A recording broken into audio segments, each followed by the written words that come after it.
Hello friends, welcome back to Alapan explorer. এখন আমরা দাঁড়িয়ে আছি দীঘায়, সেই দীঘায় যা আমাদের কাছে কোনোদিনই পুরনো হয় না।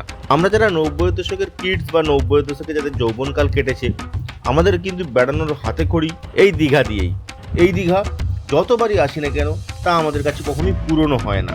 আর এখন আমরা যাচ্ছি দীঘার অমরাবতী পার্কে। এই অমরাবতী পার্ক যা নতুন করে সেজে উঠেছে, যা আমাদের অনেক স্মৃতির সঙ্গে জড়িত। আমরা যারা 90 দশকে দীঘা আসতাম, যখন ট্রেন লাইন শুরু হয়নি সেই সময়ের দীঘার কথা বলছি, তখন যারা আমরা বাসে করে দীঘা আসতাম, তখন দীঘায় এত অ্যামিউজমেন্ট ছিল না, এত অ্যাক্টিভিটি ছিল না।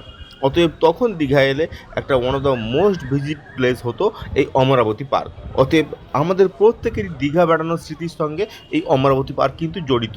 আর সেই অমরাবতী পার্ক বর্তমানে কিন্তু একেবারে নতুন করে সেজে উঠেছে। আমরা যারা অনেক দিন দীঘা আসিনি, এখন যদি আমরা দীঘা আসি, এই অমরাবতী পার্ককে আগের অমরাবতী পার্কের সঙ্গে মেলাতে পারবো না। এখানে এখন বোটিংয়ের সঙ্গে সঙ্গে রোপওয়েও চালু হয়েছে। তো কথা বলতে বলতে আমরা টিকিট কেটে ভেতরে প্রবেশ করেছি এবং ভেতরে প্রবেশ করেই একেবারে সামনের যে রাস্তাটা সেটা দিয়ে হেঁটে চলেছি রোপওয়ের দিকে, যেখান থেকে রোপওয়েতে চড়া যায়। আর রোপওয়েটা গিয়েছি কিন্তু সেই যে ঝিল বা পুকুর যেটা বলুন, যার মধ্যে আমরা বোটিং করতে পারি, তার ওপর দিয়েই।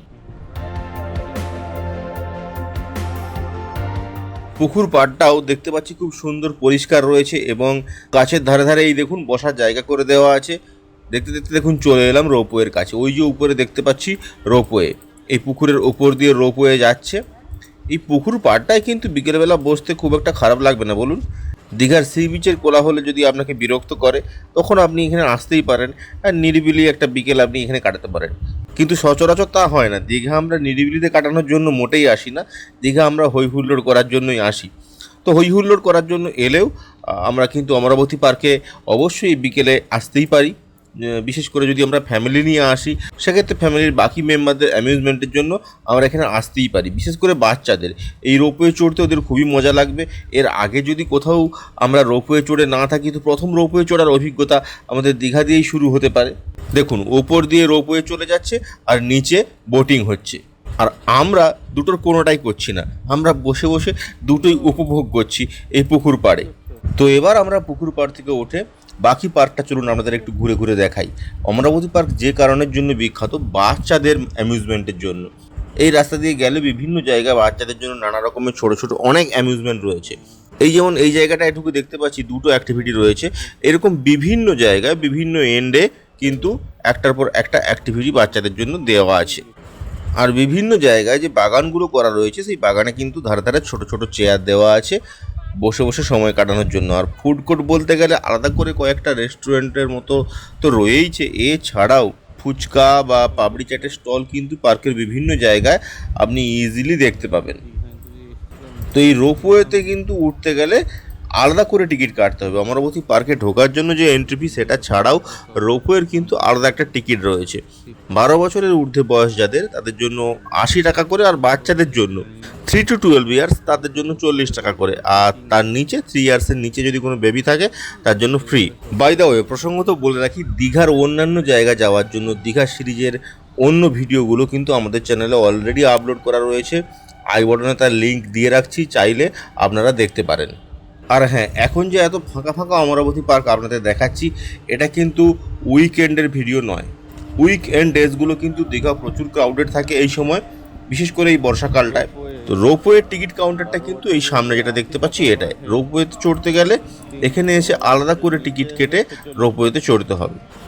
যদি উইকেন্ডগুলোতে আপনি আসেন, খুব ক্রাউডেড সময়, আপনি একেবারে শেষ সময় অর্থাৎ এই সন্ধ্যেবেলায় এসে পৌঁছালেন, আপনি রোপওয়ে বা বোটিং করতে চান, কিন্তু দেখা যাবে লাইন অলরেডি আগে থেকে আছে। তো সেক্ষেত্রে আপনি হাতে টাইম নিয়ে কিন্তু আসবেন। এই যে দেখুন, একটি রোপওয়ে ছেড়ে যাচ্ছে, একটা ট্রিপ যাবে, আবার ওই ট্রিপটাই ব্যাকে আসবে। যারা লাইনে থাকবেন তাদেরকে ওয়েট করতে হবে, ওই ট্রিপটা এলে আবার এই রোপওয়েগুলো ছেড়ে যাবে। বিকেলবেলার এই আলো আঁধারি পরিবেশে জায়গাটা কিন্তু বেশ সুন্দর লাগছে।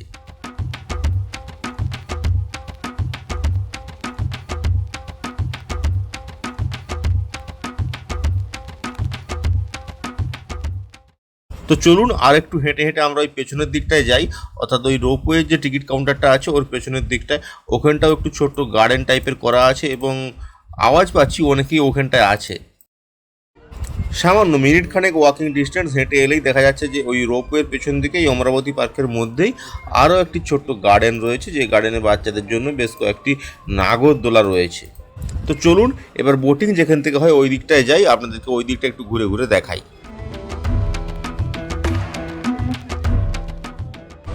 দীঘার সমুদ্র আপনার সাথে সকাল সন্ধ্যে তো একসাথে একাত্ম হয়ে মিশে থাকবেই, কিন্তু দীঘার বিকেল বেলাটায় কাটানোর জন্য কিন্তু একটা সুন্দর জায়গা, একটা সুন্দর ডেস্টিনেশনের খোঁজ দিচ্ছি আমরা, সেটা কিন্তু অমরাবতী পার্ক। অবশ্যই অমরাবতী পার্কের প্রবেশ মূল্য কিন্তু 10 টাকা প্রতি জন, তাই 10 টাকা টিকিট কেটে কিন্তু আপনি সন্ধ্যে 7টা পর্যন্ত এখানে কাটাতে পারেন। এখানে আছে রোপওয়ের ব্যবস্থা এবং এখানে রয়েছে বোটিংয়ের ব্যবস্থা। রোপওয়ের জন্য কিন্তু আপনাকে আলাদা করে 80 টাকা ধার্য মূল্য দিয়েই কিন্তু রোপওয়েতে উঠতে হবে, জন প্রতি 80 টাকা। একটা দেখতে পাচ্ছেন এই দূর দিয়ে কিন্তু রোপওয়ে যাচ্ছে, একটা জায়গা ওই পাশ থেকে ঘুরে আবার চলে আসছে।